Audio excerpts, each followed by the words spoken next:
આજની છે એ નવી આવતી નથી ને જૂની જાતી નથી. એ સાચું હો તારું.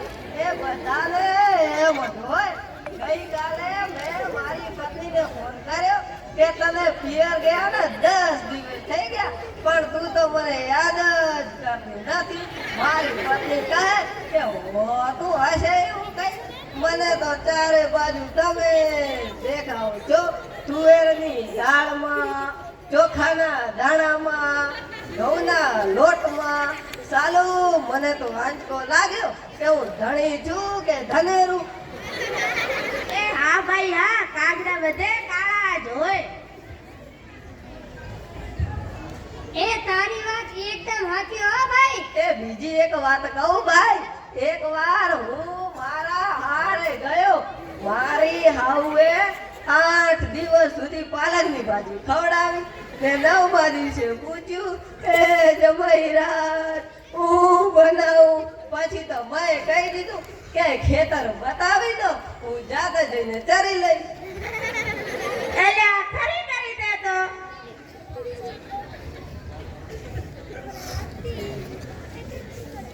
અલ્યા હું હમણાં મારી વહુને લઈને શાક માર્કેટમાં ગયો. શાક માર્કેટમાં ઈ મને કહે 2 કિલો વટાણા લઈ લઉં.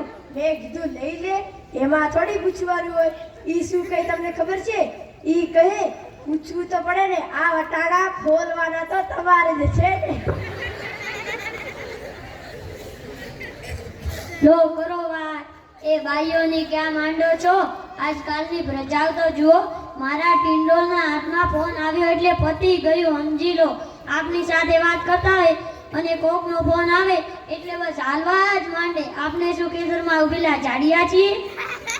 એને મન તો આપણે એવા જોઈએ. હાથમાં મોબાઈલ આવ્યો એટલે કર લો દુનિયા મુઠ્ઠી મેં. ધીરુભાઈ અંબાણીને જ જોઈ લો.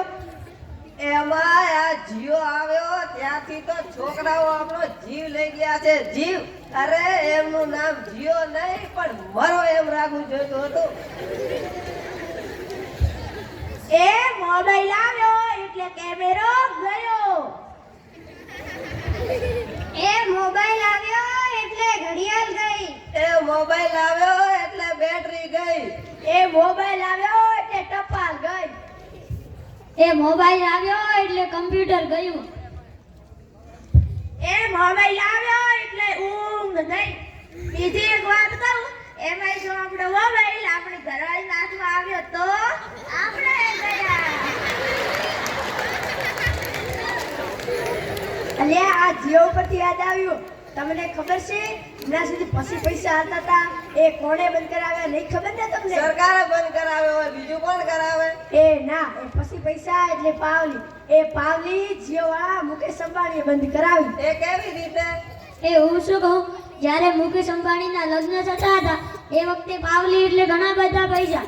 અને ગોળ મહારાજ ઘડીએ અને ઘડીએ કીધા કરે, પાણીની ચમચી ભરે અને કહે મૂકો પાવલી. ગણપતિ પૂજન કરાવે અને કહે મૂકો પાવલી. એક ફેરો કરે અને કહે મૂકો પાવલી. બીજો ફેરો કરે અને કહે મૂકો પાવલી. તે પેલા મુકેશને એટલી રીસ ચડી કે આખો દેશ મને મુકેશ અંબાણી કહે અને આ ગોળો મહારાજ મૂકો પાવલી કરે છે. મોટો થઈને હું આ પાવલી બંધ ન કરાવું તો મારું નામ મુકેશ અંબાણી નહીં. અને જુઓ એને બંધ કરાવી કે નહીં? અરે એ મોબાઈલના કારણે તો છોકરાઓ કઈ બગડ્યા છે. જાણે મોબાઈલ તેનો બાપ અને એની માં ના હોય. આપણા છોકરાની તો વાત જ ના થાય. મૂક્યા હોય ખેતરે, ગામમાં ગોળા નાખે, અવાડાના ટાટા કાઢી નાખે એવા હોય. અરે મોબાઈલથી મને યાદ આવ્યું, કાલે સાંજે મારી વહુનો ફોન આવ્યો અને કે તું પિયર ગઈ ત્યાંથી નથી કરતા કોલ કે નથી મને તેડવા આવતા. તમારી મને ખૂબ જ યાદ આવે છે.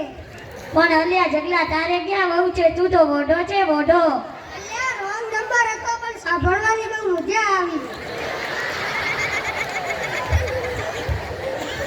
એ કાલે મેં ઓલા પહલાને કીધું કે તારો છોકરો પથ્થરના ઘા કરે છે, કોઈકને વાગી જશે.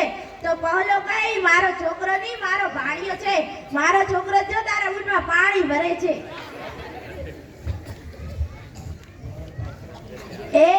જેવા શણગાર કરીને સ્કૂલે મોકલ્યા હોય, આવે એટલે તો પલળેલા કાગડા જેવા થઈ જાય. મારા ટીણિયાને સાહેબે પૂછ્યું કે 15 ફળના નામ બોલ. ટીણીયો કહે એક સફરજન, બીજું એક ચીકુ, ત્રીજું પપૈયું અને 1 ડઝન કેળા. થઈ ગયા ને 15 ફળ. એ આપણા છોકરાઓની વાત મૂકો ને તડકે, આપણી જ વાત કરો ને. જ્યારે ઘરમાં દીકરાનો જન્મ થાય ત્યારે એની માં કહે એનું નાક મારા જેવું છે, એનો બાપો કહે એની આંખો મારા જેવી છે, એનો કાકો કહે એના વાળ મારા જેવા છે, એનો મામો કહે એનું મોઢું મારા જેવું છે. એ છોકરો જ્યારે મોટો થઈને ના કરવાનું કહે ત્યારે આખા ઘરના કહે ખબર નહીં આ કપાતર કોના પર ગયો છે. એ હાલો હાલો ભાઈ, સૌસુના ઘરે જાઓ. આ લોકો